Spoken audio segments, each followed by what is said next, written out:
JMM के बागी विधायक लोबिन हेम्ब्रम अपनी सरकार के खिलाफ अन्याय यात्रा शुरू करने वाले थे, लेकिन उनकी इस यात्रा शुरू होने से पहले ही अफरा तफरी मच गई और धक्का मुक्की शुरू हो गई, जिसके बाद लोबिन हेम्ब्रम को अपनी अन्याय यात्रा को बंद करना पड़ गया। आज हम इसी मुद्दे पर चर्चा करेंगे कि क्या वजह रही कि अचानक लोबिन हेम्ब्रम की अन्याय यात्रा में झड़प हो गई और लोगों ने बैनर पोस्टर फाड़ दिए।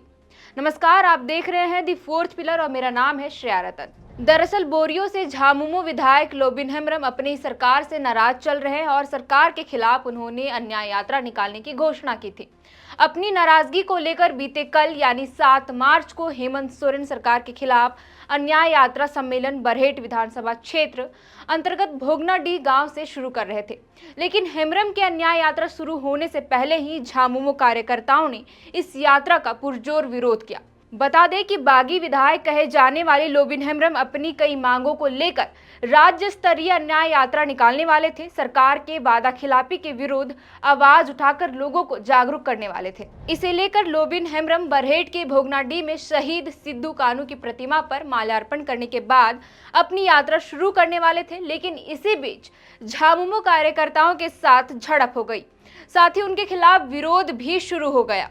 लोबिन इस मामले को लेकर बताते हैं कि उनका काफिला बरहेट में झामुमो कार्यालय के पास पहुंचा तो कुछ झामुमो कार्यकर्ताओं ने उन्हें रोकने की कोशिश की, लेकिन वो फिर भी आगे बढ़ते रहे। फिर जैसे ही वो भोगनाडीह पहुंचे तो उन्हें पता चला कि उनके कार्यक्रम में शामिल होने आ रहे लोगों को झामुमो कार्यालय के पास रोक दिया गया है, साथ ही झंडा और बैनर को भी फाड़ दिया गया, जिसके बाद लोबिन हेम्ब्रम ने इसकी जानकारी थाना प्रभारी को दी। वहीं सिद्धू कानू की प्रतिमा पर माल्यार्पण कर रहे वह भाषण देने ही वाले थे कि तभी उन्हें एसडीओ का फोन आया और कार्यक्रम बंद करने को कहा गया, जिसके बाद लोबिन हेम्ब्रम अपनी बातें संक्षेप में रखकर वापस लौटने लगे। लौटने के बाद झामुमो कार्यालय के पास फिर से झामुमो कार्यकर्ताओं ने उन्हें घेर लिया और उनके साथ धक्का मुक्की की। इस दौरान कार्यकर्ताओं ने लोबिन हेम्ब्रम मुर्दाबाद और पार्टी से इस्तीफा दो के नारे लगाए। वहीं मामले की जानकारी बीडीओ अंशु कुमार पांडे, सीओ चोनाराम हेम्ब्रम, बरहेट थाना प्रभारी पवन कुमार ने भोगनाडीह पहुंचकर मामले को शांत कराया। बता दें कि संथाल परगना वेसी द्वारा आयोजित इस अन्याय यात्रा कार्यक्रम में साहिबगंज, पाकुड़, दुमका, गोड्डा सहित अन्य जिलों से लोग शामिल हुए थे। वहीं लोबिन हेम्ब्रम ने राज्यमहल सांसद विजय हांसदा पर आरोप लगाते हुए कहा कि विजय हांसदा के इशारे पर ही इस पूरे घटना को अंजाम दिया गया है।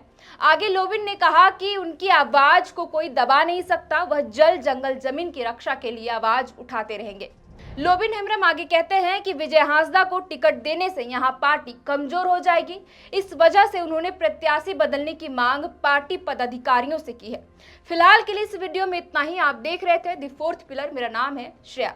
शुक्रिया। अगर आप चाहते हैं कि हमारे वीडियोस का नोटिफिकेशन आपको बिना देरी के मिलता रहे तो आप इस चैनल को फॉलो और सब्सक्राइब जरूर कर लें। बाकी आप हमारे काम को लेकर कोई सुझाव हमें देना चाहते हो तो कमेंट बॉक्स में आप सादर आमंत्रित हैं। इसके अलावा हमारे वीडियोस आपको अलग अलग ठिकानों जैसे फेसबुक, इंस्टाग्राम, ट्विटर पर भी देखने को मिलेंगे, जिसके लिंक डिस्क्रिप्शन में डाल दिए गए हैं। शुक्रिया।